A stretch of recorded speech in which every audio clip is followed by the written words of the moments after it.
Hello children, I hope you all are good. I am also good, and today we are going to discuss the other topic of civics, that is पंचायती राज. बेटा जब हमने बात कर ली कि India is a democratic country और democratic के सारे function हमने पढ़ लिए, तो अब बात आती है कि डेमोक्रेसी में जो थर्ड टायर है, जब हम इंडिया की बात करते हैं, थर्ड लेवल ऑफ गवर्नमेंट, क्योंकि पहला तो सेंटर लेवल है जो पूरे देश के लिए काम करता है, देन स्टेट गवर्नमेंट है working for the particular state, and then third level of government. तो थर्ड लेवल ऑफ गवर्नमेंट में हमने बात की थी लोकल सेल्फ गवर्नमेंट की, और लोकल सेल्फ गवर्नमेंट में हम बात करेंगे रूरल गवर्नमेंट की, that is the Panchayati raj. So let's start the chapter. The local self government in rural areas are known as panchayati raj. देखो यहाँ पर हम बात रूरल एरियाज़ की कर रहे हैं, अर्बन एरियाज़ की बात नहीं कर रहे हैं, तो इसलिए हमेशा ध्यान में रखना कि जब हम ये चैप्टर पढ़ रहे हैं तो हम गाँव की और कस्बों की बात कर रहे हैं.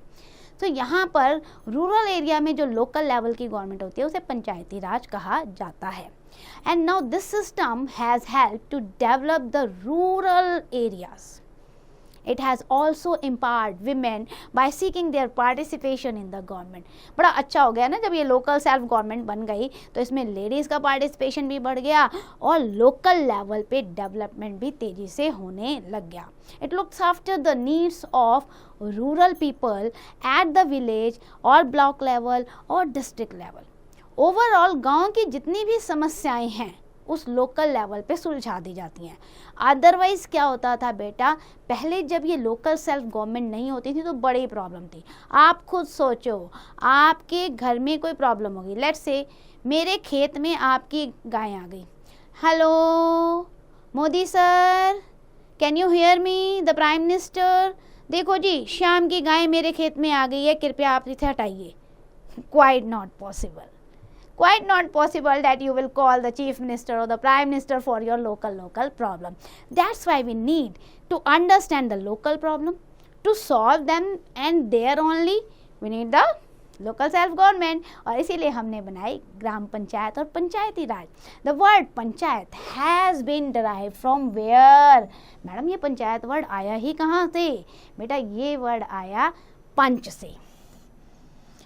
पंच means a judge or an elderly person. तो ये जो पंच वर्ड से हमारा पंचायती वर्ड बना, और पंच का मतलब होता है एक जज या कोई बड़ा, जो नहीं बड़े बुजुर्ग इंसान होते हैं वो. दस panchayat means a committee of जजेस और a committee of elderly persons, है ना. पंचायत का यही मतलब हो गया कि जजेस की कमेटी है या एल्डरली पर्सन्स की कमेटी है. So the Panchayat Raj means the rule of the Panchayat. The system has been established in India under the Constitution after 73rd Amendment Act in 1992. पहले क्या था बेटा, पहले भी पंचायती राज होती थी but at the will of the people. मतलब कोई लीगल इसका ऑस्पेक्ट नहीं था, इसके लिए कोई कानून नहीं बना हुआ था. अभी क्या हुआ, 1992 में हमने अपने कॉन्स्टिट्यूशन में अमेंडमेंट किया. अमेंडमेंट मतलब चेंज करना, और चेंज किया तो ये 73rd अमेंडमेंट था. चेंज करके हमने ये लिखा कि अब जो है local self government abide by law होगी. It is also a part और the level of the government. So the Panchayati Raj is the third tier system, and these three tiers, village panchayat, block समिति and जिला परिषद. क्योंकि पंचायती राज को भी हमने 3 हिस्सों में बांट दिया. विलेज पंचायत फॉर पर्टिकुलर गांव, पर्टिकुलर विलेज, ब्लॉक समिति या पंचायत समिति फॉर फ्यू विलेजेस, एंड जिला परिषद फॉर द डिस्ट्रिक्ट. तो ये 3 टायर हो गए इसके. You can see the photographs of the gram panchayat, block समिति एंड जिला परिषद. तो स्टेप बाय स्टेप हम इनको डिस्कस करते हैं. विलेज पंचायत की बात करते हैं बेटा, तो function at only the village level. एक पर्टिकुलर गांव में जो पंचायत होगी उसे हम ग्राम पंचायत या विलेज पंचायत कहते हैं. अब ग्राम पंचायत में भी 3 कंपोनेंट होते हैं, यानी कि हम बात करें सिर्फ एक गांव की, ठीक है. मेरे गांव की बात कर लेते हैं. अब हमारे गांव में विलेज पंचायत है और उसके 3 कंपोनेंट्स हैं, ग्राम सभा, ग्राम पंचायत और न्याय पंचायत. अब ये ग्राम सभा क्या होती है भाई? ग्राम सभा क्या होती है? It's a general meeting of all adult villagers. यानी जितने भी गांव में अडल्ट मेंबर हैं 18 ईयर्स एंड अबव, है ना, वो सारे जो हैं मिलते हैं, मीटिंग करते हैं। तो जब वो अडल्ट मेंबर मीटिंग करते हैं तो हम उसे कहते हैं ग्राम सभा है भाई। To be its member villagers has to be above 18 years old and his name should register in the electoral roll. बिना इलेक्टोरल रोल में ना रजिस्टर किया आपका नाम नहीं आने वाला इसमें। So Gram Sabha can exist for one village and some time एक ग्राम सभा एक से ज़्यादा गांव में भी काम कर लेती है। Its meeting are held at least twice in a year. ये याद रखिए, आप लोग पावरफुल हैं। अगर गांव में जितने भी लोग हैं उन्हें पता होना चाहिए कि हमारी विलेज पंचायत के साथ साल में 2 बार मीटिंग होनी चाहिए।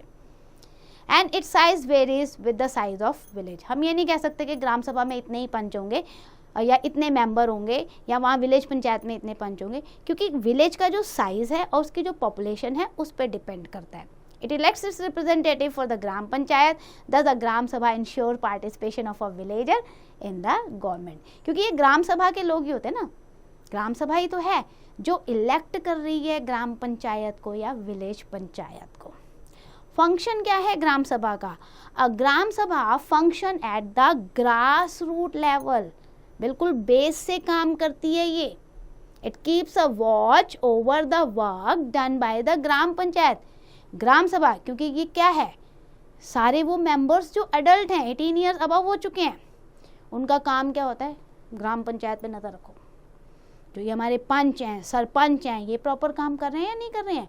It can examine the income and expenditure of the accounts.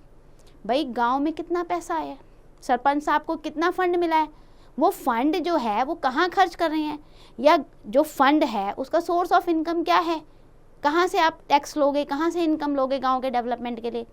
If it is not satisfied with the working of any member of the gram panchayat ना, it can pass a vote of no confidence to remove the member. इतनी power है ग्राम सभा के पास। अगर उन्हें लगता है कि ग्राम पंचायत सही से काम नहीं कर रही है, कोई मेंबर सही से काम नहीं कर रहा, तो वो मीटिंग में नो कॉन्फिडेंस पास कर देंगे। तो भैया पावरफुल है ग्राम सभा में लोग। Thus it empowers the common villagers। तो कॉमन विलेजर्स के पास पावर आ गई है विलेज पंचायत को चेक करने की।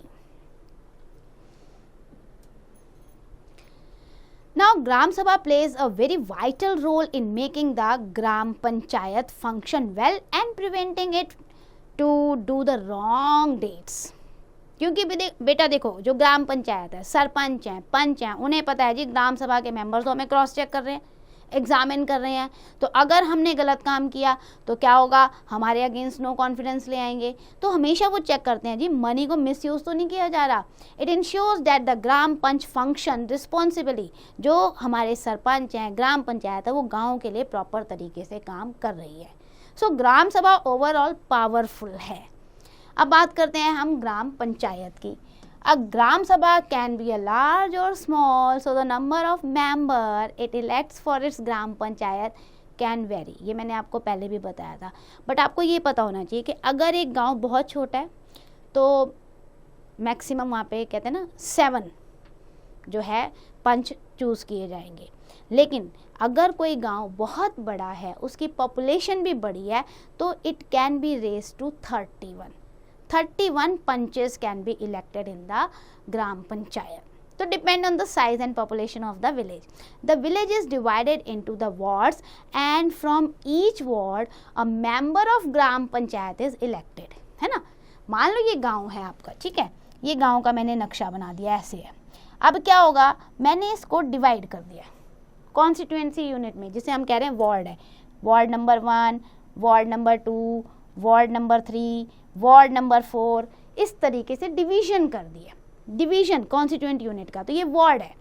तो हर वार्ड से एक कैंडिडेट खड़ा होगा, और जब वो खड़ा होगा बेटा, इलेक्शन में जीतेगा तो वो पंच कहलाएगा। So these members are called the ward members और panches. Its members should represent all section of the society. ऐसा नहीं पर्टिकुलर किसी कास्ट और कम्युनिटी का खड़े होगा, नहीं, चाहे वो SC हो, STs हो, विमेन हो, OBC हो, हर कास्ट को रिप्रेजेंट करना चाहिए इन वार्ड में candidate. 1/3 seats had been reserve for the women. Women को सीट दे दी गई है इसमें। जिस गांव में जितनी भी सीट हैं उसका 1/3 सीट पे जो है विमेन कॉन्टेस्ट करेंगी election. This members can be remove by the vote of no confidence of the gram sabha. अब ग्राम पंचायत जो है उसके हेड कौन होते हैं, चेयरपर्सन कौन होते हैं, प्रधान, सरपंच वो होते हैं। आपने कई बार नाम सुना होगा ना सरपंच का या प्रधान का। देन एन उप प्रधान या वाइस चेयरपर्सन भी बनाए जाते हैं to assist the sarpanch. The pradhan chairs all the meeting of the gram panchayat. जब भी मीटिंग होगी तो उसके हेड जो होंगे वो सरपंच होंगे। ही और she signs the documents, coordinate the activities of gram panchayat. जितने भी डॉक्यूमेंट्स हैं उस पर उनका सिग्नेचर चलेगा, सारी एक्टिविटीज़ को वो कोऑर्डिनेट करेंगे। This posts are honorary. अब आपके जो सरपंच हैं वो ऑनरेरी पोस्ट है, हेरिडेटरी नहीं है कि वो बन गए तो उनका बेटा बनेगा, but yes it's respectful post. So no remuneration is paid for this post. अच्छा, इसके लिए कोई रिम्यूनरेशन नहीं दिया जाता इस पोस्ट के लिए। Now moving to the function of gram panchayat. Function क्या भाई, क्या काम करती है? दो तरीके के काम करती है ग्राम पंचायत हमारी। एक होता है कंपल्सरी या एसेंशियल फंक्शन जो कि करना ही करना है, और दूसरा होता है ऑप्शनल फंक्शन। सो एसेंशियल फंक्शन क्या है ग्राम पंचायत के? The most important function of the gram panchayat is the development of the village, development of that area. So it undertake all the activities which develop the village. For example, construction है, maintenance of road है, waterways है, village है, well है, etc. It also works to provide the clean drinking water, street light है उसकी facilities provide करना, sanitation हो, cleanliness हो, health care है, dispensary बनवाना, medical facilities देना, ये सारे essential काम हैं। ये गाँव की development के लिए बहुत ज़्यादा ज़रूरी है। It also supervises village primary schools and government workers in the village. School proper काम कर रहे हैं नहीं कर रहे हैं, और जो गवर्नमेंट वर्कर्स हैं लाइक पटवारी हैं, लेखपाल हैं, पुलिस कांस्टेबल हैं, चौकीदार हैं, पियून हैं, इनको भी क्रॉस चेक करते हैं, सुपरवाइज करते हैं। Then in large villages it forms the committee for different work. For the construction of canal it also execute any schemes launch by the state and central government. तो अगर गांव बड़ा है तो वो अलग अलग डिपार्टमेंट बना देते हैं और पावर शेयर कर देते हैं कि आपने ये काम करना है, आपने ये काम करना है, अलग अलग पंच को दे देते हैं। और गवर्नमेंट ने कोई नई स्कीम अनाउंस की है ग्राउंड लेवल पर तो उसको भी वो लोगों तक पहुंचाते हैं। ये इसके कंपल्सरी एसेंशियल फंक्शन है। अब बात करते हैं ऑप्शनल फंक्शन की। तो ऑप्शनल का मतलब कर भी सकते हैं, नहीं भी कर सकते हैं, चॉइस है। So Gram Panchayat also perform certain optional function like spreading awareness कि भैया साफ सुथरे रहो, बीमारी से बचो, ये मत करो, ये मत खाओ, डिजीज से बचो, क्रॉप हेल्थ कैसी है, क्लीनलीनेस कैंपेन चलाना, ये ऑप्शनल है। It also take steps to manage veterinary centre कि भाई गांव में कितने जो हैं एनिमल्स के लिए हमने बना रखे हैं हेल्थ सेंटर, कितने इनके हॉस्पिटल्स हैं। Then veterinary centre, village markets, village fair, मेला लगाना है नहीं लगाना है, दशहरे का ऑर्गेनाइज करना है या गरबे का ऑर्गेनाइज करना है, या इस फेस्टिवल को कैसे सेलिब्रेट करना है, supply of good quality of seeds कैसे करनी है, recreational activity, cultural entertainment programme कैसे अरेंज करने हैं। तो ये भी काम इसके होते हैं ग्राम पंचायत के, but these all are optional functions. Now moving to the source of income. Gram panchayat को ये सारे काम करने के लिए पैसे कहाँ से मिलते हैं? Gram panchayat needs the fund. भाई कोई भी काम करना है फंड तो चाहिए। It collect the taxes from the houses, shops, fairs, market etcetera. Tax लगाती है ये, and purchases the property and cattle etcetera. In addition ये क्या करते हैं, स्टेट गवर्नमेंट भी इन्हें कुछ ग्रांट्स देती है कुछ काम करने के लिए। फॉर एग्जांपल कोई इरिगेशन प्रोजेक्ट बनाना है, कोई बिल्डिंग बनानी है, तो स्टेट गवर्नमेंट भी इन्हें फंड देगी। अब इसके बाद आती है बात आपकी पंचायत सेक्रेटरी की, to coordinate the working of gram sabha and ग्राम पंचायत। भाई ग्राम सभा और ग्राम पंचायत के ही बीच में कॉन्फ्लिक्ट ना हो जाए। A government employ is appointed. Government एक एम्प्लॉय अपॉइंट करती है, एक ऑफिसर अपॉइंट करती है, और उसे कहा जाता है पंचायत सेक्रेटरी। अब पंचायत सेक्रेटरी का काम क्या होता है? एक तो इन दोनों के बीच में कोऑर्डिनेशन करना, दूसरा सारे रिकॉर्ड्स मेंटेन करके रखना, register including those pertaining to income और एक्सपेंडिचर। कितना इनकम आ रहा है, कितना एक्सपेंडिचर हो रहा है, कितनी बार मीटिंग हो रही है, क्या डिसीजन लिया गया, हर एक चीज़ का रिकॉर्ड जो है वो पंचायत सेक्रेटरी रखता है। अब आते हैं हम न्याय पंचायत पे। ग्राम पंचायत हमने पढ़ ली, ग्राम सभा हमने पढ़ लिया, न्याय पंचायत। न्याय पंचायत आपका थर्ड कंपोनेंट है पंचायती राज का विलेज लेवल पे, और it is like a local court. Its objective is to settle the petty or small conflicts and dispute between or among the villagers, and it provides the speedy justice and inexpensive justice at the ground level. भाई गांव में जो छोटी मोटी लड़ाइयाँ चलती रहती हैं ना, उसको उसी समय सॉल्व कर देना, ये इनका काम है. इससे क्या है, लोगों का भी पैसा बचे. ये नहीं कि कोर्ट में जाएंगे, हाई कोर्ट जाएंगे, डिस्ट्रिक्ट कोर्ट जाएंगे, बहुत टाइम लग जाएगा. तो जितने भी छोटे मैटर हैं जो ग्राउंड लेवल पे सॉल्व किए जा सकते हैं, ये सॉल्व कर देते हैं. बट ये ध्यान रखना है कि न्याय पंचायत किसी को जेल नहीं भेज सकती, किसी को हार्श पनिशमेंट नहीं दे सकती, एक म्यूचुअल अंडरस्टैंडिंग से सॉल्यूशन कर सकती है. Now the functioning of the न्याय panchayat is simple and inexpensive as किसी लॉयर की ज़रूरत नहीं है इसमें, तो पैसा लगेगा ही नहीं. Normally it resolve cases by the mutual consent. भैया दोनों पार्टी को समझा दिया, लड़ रहे हो, झगड़ रहे हो, कोर्ट में जाओगे, इतना पैसा लगेगा, इतना तो तुम्हें वकील को देना पड़ेगा, फिर क्या मिलेगा, तारीख पे तारीख, है ना, डेट वाइज डेट, तो बहुत डिले हो जाएगा. यहाँ पे म्यूचुअल अंडरस्टैंडिंग करो, बीच का रास्ता निकालो और सॉल्यूशन करो. So it powers include dealing with the petty civil cases and minor criminal cases. It can impose a fine but can not send any person to jail. ये आपको हमेशा याद रखना है, न्याय पंचायत किसी को भी जेल नहीं भेज सकती. If any individual feel dissatisfied, तो फिर वो कोर्ट में जा सकता है, आप उसे रोक नहीं सकते. अगर कोई भी मैटर न्याय पंचायत से सॉल्व नहीं हुआ, लोगों को नहीं अच्छा लगा, तो that is their wish, they can move to the court also.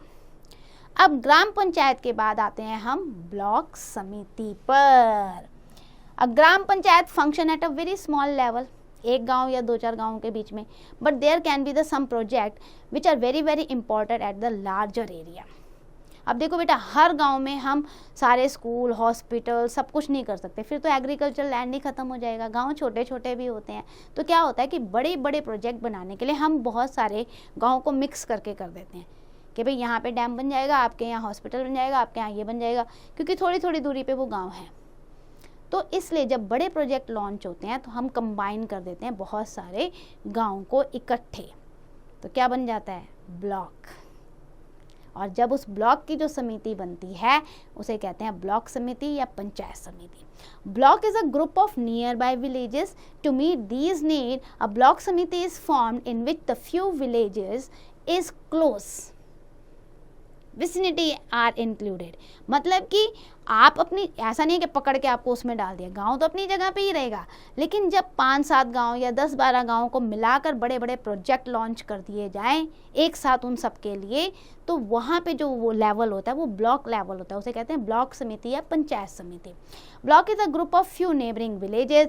Block samiti is formed from the gram panchayat of the constituent villages. अब ब्लॉक समिति में जो मेंबर्स होते हैं ना बेटा, जो ग्राम पंचायत के मेंबर्स होते हैं वो सारे पार्टिसिपेट करते हैं. It is known by the different name. The different गाँव, डिफरेंट एरिया में अलग अलग नाम है. कई जगह इसे खंड समिति कहा जाता है, कई जगह प्रखंड समिति कहा जाता है, कई जगह प्रदेश समिति कहा जाता है, कई जगह पंचायत समिति और क्षेत्र समिति भी कहा जाता है.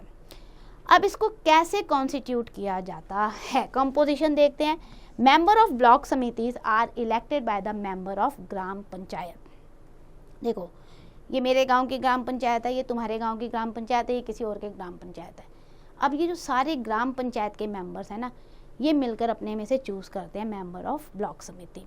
Also it comprises all pradhans of the constituent gram panchayat, member of the state legislative, Vidhansabha and Vidhan Parishad, and the member of parliament also of the area. Seats are reserved for the member of SC, STs and OBCs. 1/3 seats are reserved for the women.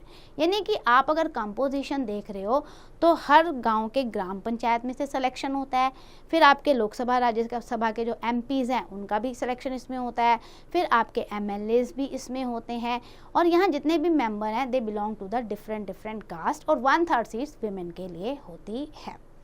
Now note पे चलते हैं. The member of state legislature and parliament are known as, क्या कहते हैं, a member of विधानसभा या विधायक कहेंगे हम उसे, या हम उसे MLA कहेंगे। ये हमेशा याद रखना बेटा, बच्चों को बड़ी कन्फ्यूजन होती है। अगर आपकी लोकसभा से कोई जीत कर आता है, जो आपके सेंटर में मिनिस्टर होते हैं ना पार्लियामेंट में, उन्हें हम MPs कहते हैं, मेंबर ऑफ पार्लियामेंट। लेकिन अगर आपके स्टेट लेजिस्लेटिव असेंबली से कोई जीत कर आ रहा है तो हम उसे MLA, member of legislative assembly, या फिर विधायक कहते हैं। अच्छा, मेंबर ऑफ विधान परिषद जो है उसे हम कहेंगे MLC, member of legislative council. Member of parliament from both Rajya Sabha and Lok Sabha is known as MP, member of parliament. तो ये आपको हमेशा याद रहना चाहिए कि किसकी क्या पोस्ट है। अब block samiti is headed by the chairperson, उन्हें हम क्या कहेंगे, ब्लॉक प्रमुख। जैसे गांव में सरपंच कहते थे हेड को, यहाँ पे ब्लॉक प्रमुख कहेंगे। वाइस चेयरपर्सन को उप ब्लॉक प्रमुख कहेंगे। And they can also be remove by the member of their block samiti if they do not function well. The term of block samiti is also 5 year. क्या क्या काम करती है block samiti? Work for the development of the block, जो हमने कुछ गाँवों को मिलकर ब्लॉक बनाया है उनके लिए ये काम करेगी। स्पेशली कंस्ट्रक्शन करवाएगी, roadways, waterways, school, hospital, canals etcetera, basic facilities सारी प्रोवाइड कराई जाएंगी। Cooperative societies, cattle breed, seeds, poultry, fisheries, इनको डेवलप किया जाएगा। स्मॉल स्केल बिजनेस और को इंट्रोड्यूस किया जाएगा। अ block samiti also works for spreading the awareness. For this it invites experts for different field. Awareness, कभी कोई बीमारी आ गई या कोई प्रॉब्लम आ गया तो उस पर वो अवेयरनेस प्रोग्राम लॉन्च करते हैं। अवेयरनेस कैंपेन लॉन्च करने के लिए वो उस फील्ड के एक्सपर्टाइज को बुलाते हैं ताकि वो लोगों को समझा सकें। तो इस तरीके से अवेयरनेस प्रोग्राम भी चलाते हैं। मेडिकल, डॉक्टर्स की फैसिलिटीज़, इंजीनियर, एजुकेशन, एग्रीकल्चर, इन सब का ध्यान दिया जाता है। The guide villages how their life and surrounding can be improve, मतलब अच्छे से उन्हें गाइड किया जाता है कि आप अपनी लाइफ स्टैंडर्ड को कैसे इम्प्रूव कर सकते हैं। अब हम बात करते हैं what are the sources of income for the block samiti. Block samiti के पास कहाँ से फंडिंग आती है? For its working the block samiti collect taxes, ये भी टैक्स लगाते हैं जो उनके एरिया में शॉप हाउसेज आते हैं। सेल और परचेज ऑफ लैंड है, सेल ऑफ कैटल है, इन सब पे। And it also get the grants और fund from the state government. Block development officer की बात करते हैं, जिसे आपने कई बार सुना होगा, हम कहते हैं बी, फिर डी और फिर ओ, BDO ऑफिसर के बारे में आपने कई बार सुना होगा, आपके एरिया में होंगे। सो to assist the block samiti in its working, a BDO is appointed by the government. He or she coordinates and implements different projects in the area and work as an important link between the block समिति and the जिला परिषद। क्योंकि block samiti के ऊपर अब जो आने वाला है, जिला परिषद आने वाला है, इनको ये प्रॉपर कोऑर्डिनेट करते हैं। जिला परिषद की बात करते हैं हम।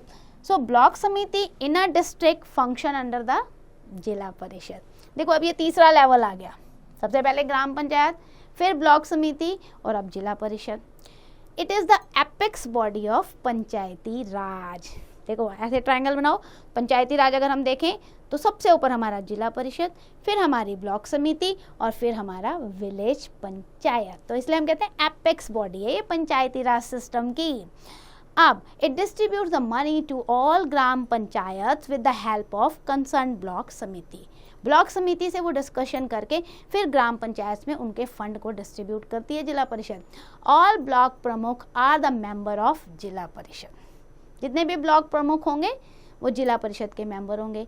अपार्ट फ्रॉम डैट, जो स्टेट लेजिस्लेटिव असेंबली होती है ना आपकी, विधानसभा और विधान परिषद, अभी मैंने आपको बताया था, विधायक कहते हैं हम उन्हें और MLA कहते हैं, वो भी इसके मेंबर होते हैं। MPs भी इसके मेंबर होते हैं।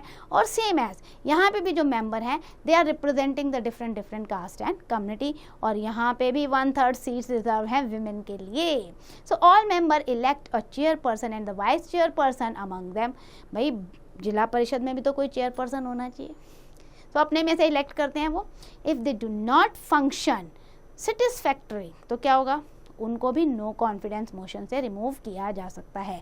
द वर्किंग ऑफ जिला परिषद इज सुपरवाइज्ड, कौन करेगा? डिस्ट्रिक्ट कलेक्टर और deputy commissioner of the district. ये 1 मार्क क्वेश्चन हो सकता है बेटा, अच्छे से अंडरलाइन कर लो और समझ लो कि इनको जो है कौन क्रॉस चेक कर रहा है, कौन जो है इन्हें एडवाइस कर रहा है?